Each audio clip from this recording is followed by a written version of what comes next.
So hi friends, அனைவருக்கும் வணக்கம்.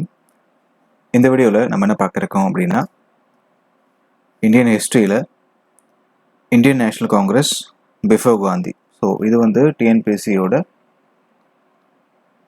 Group 4 and VO எக்ஸாம்ஸில் உங்களுக்கு இது யூஸ்ஃபுல்லாக இருக்கும். வீடியோ ஸ்கிப் பண்ணாமல் ஃபுல்லாக பாருங்கள். இந்த வீடியோவை உங்கள் ஃப்ரெண்ட்ஸுக்கும் ஷேர் பண்ணுங்கள். லக்னோ ஒப்பந்தம் 1916. இந்திய தேசிய காங்கிரஸ் மாநாடு 1916 லக்னோவில் நடைபெறுது.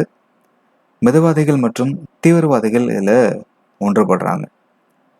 காங்கிரஸும் முஸ்லீம் லீக்கும் பிரிட்டிஷாருக்கு எதிராக ஒன்றிணைஞ்சு போராடுறதுன்னு சொல்லி ஒரு முடிவெடுக்கிறாங்க.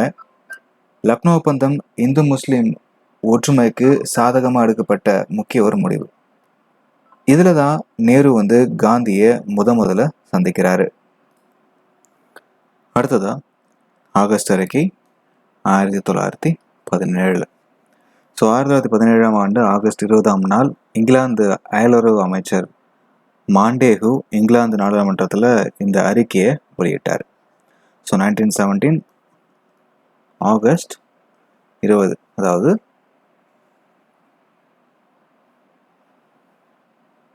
ஸோ இன்னைக்கு தேதி 22 இல்லையா? ஸோ இதே மாதம் 20ஆம் தேதி 1917 இங்கிலாந்து அயலுறவு அமைச்சர் மாண்டேகு என்ன பண்ணுறாரு, இங்கிலாந்தோட நாடாளுமன்றத்தில் இந்த அறிக்கையை வெளியிட்டார்.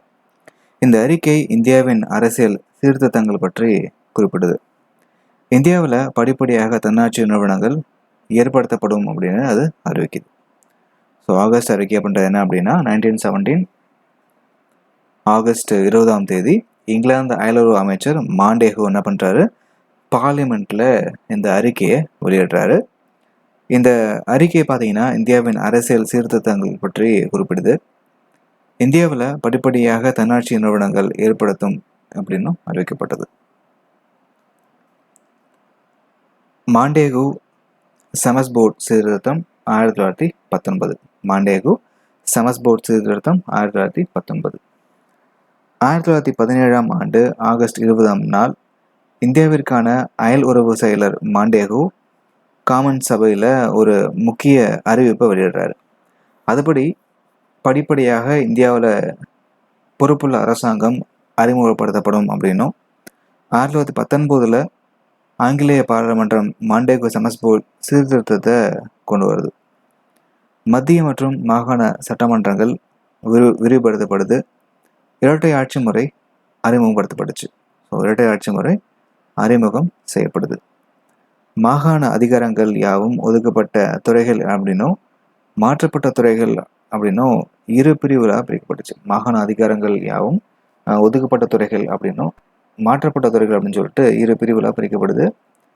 இந்தியர்கள், சீக்கியர்கள், கிறிஸ்துவர்கள் ஆகியோருக்கு ஆங்கிலேயர்களால் தனித்தனி தொகுதி வழங்கப்பட்டுச்சு. ஸோ இந்தியர்கள், சீக்கியர்கள், கிறிஸ்துவர்களுக்கு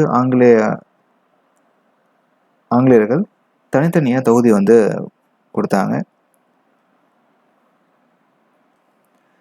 இந்திய தேசிய காங்கிரஸ் இந்த சட்டத்தை நிராகரிச்சது. ஸோ ஐஎன்சி வந்து இந்த சட்டத்தை வந்து நிராகரித்தாங்க. இதனை ஏற்றுக்கொள்வது இந்தியர்களுக்கு மதிப்படையாகாது அப்படின்னு சொல்லிட்டு அன்னி பெசன்ட்டும் சொன்னாங்க.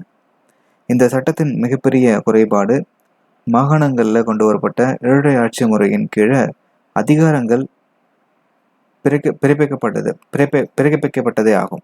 ஸோ இந்த சட்டத்தின் மிகப்பெரிய குறைபாடு என்ன அப்படின்னா, மாகாணங்களில் கொண்டு வரப்பட்ட இரட்டை ஆட்சி முறையோட கீழ் அதிகாரங்கள் பிரிக்கப்பட்டதே ஆகும். ரவுலட் சட்டம் 1919. ஸோ 1919ஆம் ஆண்டு இந்த ரவுலட் சட்டம் நிறைவேற்றப்பட்டது. இந்த சட்டத்தின்படி சந்தேகத்தின் பேரில் யாரையும் கைது பண்ணலாம் அப்படின்றது தான் இதோட முக்கியத்துவம். இந்த சட்டத்தை எதிர்த்து விண்ணப்பமோ அல்லது மேல்முறையீடோ செய்ய முடியாது. இந்த சட்டம் ஒரு கருப்பு சட்டம் அப்படின்னு கருதப்பட்டுச்சு. இந்த சட்டம் வந்து கருப்பு சட்டம் அப்படின்னு கருதப்பட்டுச்சு. காந்தியடிகள் தலைமையில் ரவுலட் சட்டம் கடுமையாக எதிர்க்கப்பட்டது. 1916 ஏப்ரல் 6ஆம் தேதி நாடு முழுவதும் கடையடைப்பு மற்றும் மறியல் போராட்டங்கள் நடத்தப்பட்டுச்சு. ஸோ 1919 ஏப்ரல் 6ஆம் தேதி நாடு முழுவதும் கடையடைப்பு மற்றும் மறியல் போராட்டங்கள் நடைபெற்றுச்சு. ஜாலியன் வாலாபாக் படுகொலை 1919. ஸோ 1919ஆம் ஆண்டு ஏப்ரல் 13ஆம் நாள் நடைபெற்ற ஜாலியன் வாலாபாக் படுகொலை இந்திய விடுதலை இயக்கத்தின் ஒரு முக்கிய திருப்பு முனையாக இருந்துச்சு. ஸோ 1919 ஏப்ரல் 13ஆம் தேதி நடைபெற்ற இந்த ஜாலியன் வாலாபாக் படுகொலை இந்திய விடுதலை இயக்கத்தின் ஒரு முக்கிய திருப்பு முனையாக இருந்துச்சு. இராணுவ தளபதி ஜெனரல் டயர் பொது கூட்டங்களுக்கு தடை விதித்து அரசியல் தலைவர்களை கைது பண்ணார். ஸோ இராணுவ தளபதி ஜெனரல் டயர் என்ன பண்ணுறான், பொதுக்கூட்டங்களுக்கு தடை விதித்து அரசியல் தலைவர்களை கைது பண்ணான். 1919ஆம் ஆண்டு ஏப்ரல் 13ஆம் நாள் பைசாகி அப்படின்ற அறுவடை திருநாள் அன்று ஜாலியன் வாலாபாக் பூங்காவில் ஏற்பாடு செய்யப்பட்ட பொதுக்கூட்டத்தில் ஜெனரல் டயர் எந்தவித ஒரு முன்னெடுப்பும் இல்லாமல் துப்பாக்கிச்சூடு நடத்தினான். இந்த படுகொலையை எதிர்த்து நாடு முழுவதும் போராட்டங்களும் நடைபெற்றுச்சு. பல மக்கள் படுகொலை செய்யப்பட்டதையும் பலர் படுகாயம் அடைந்ததை எதிர்த்து ரவீந்திரநாத் தாகூர் தனது நைட்வுட் பட்டத்தை திறந்தார். ஸோ கிலாபாத் இயக்கம் 1919. முதல் உலகப் போரில் துருக்கியின் தோல்வியை கிலாபாத் இயக்கத்திற்கு முக்கிய காரணமாகும். ஸோ முதல் உலகப் போரில் துருக்கியின் தோல்வியே கிலாபாத் இயக்கத்திற்கு முக்கியமான ஒரு காரணமாகும். உலக முஸ்லீம் மக்களின் சமய தலைவர் காலிஃப் அவமதிக்கப்படுறார். உலக முஸ்லீம் மக்களுடைய சமய தலைவர் காலிஃப் அவமதிக்கப்பட்டார்.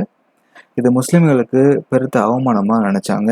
ஆங்கிலேய அரசுக்கு எதிராக இந்தியாவில் முகமது அலி, சவுகத் அலி அப்படின்ற அரசு சகோதரர்கள் இந்த கிலாபாத் இயக்கத்தை தொடங்கினாங்க. மௌலானா அபுல் கலாம் ஆசாத், M.A. அன்சாரி, சைபுதீன் கில்லு போன்றோர் இந்த இயக்கத்தை தலைமையேற்று நடத்தினாங்க. 1919ஆம் ஆண்டு அக்டோபர் 19ஆம் நாள் இந்த கிலாபாத் இயக்கம் தினம் அனுசரிக்கப்படுது. கிலாபாத் இயக்கம் 1920ஆம் ஆண்டு மகாத்மா காந்தி தொடங்கிய ஒத்துழையாமை இயக்கத்துடன் இணைந்தது. காந்தி முழு மனதுடன் இந்த இயக்கத்தை காந்தி ஒரு ஃபுல் சப்போர்ட்டோட இந்த இயக்கத்தை அனுமதிக்கிறார்.